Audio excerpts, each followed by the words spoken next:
All right, you guys, what we're going to be doing is I'm going to go ahead and walk you through an example of a problem where we are just using these basic trig identities to find another value. So what we're looking at is if we've got sine, if I can spell, sine theta equals 3/5. And our theta is between 0 degrees and 90 degrees. We want to find tangent theta. All right, so what this means is that sine of 3/5, that in words of right triangles, if we had that would be 3/5 opposite over hypotenuse.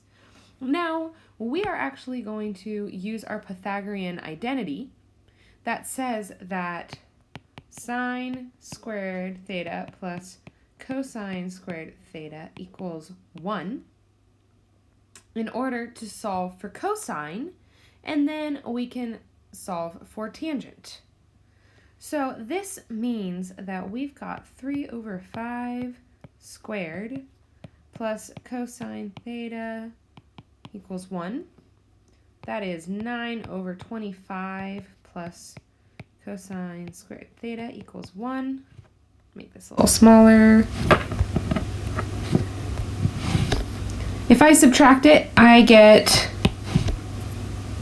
cosine squared theta equals 16/25. To get cosine by itself, I need a square root. So I get plus or minus 4/5 is cosine theta.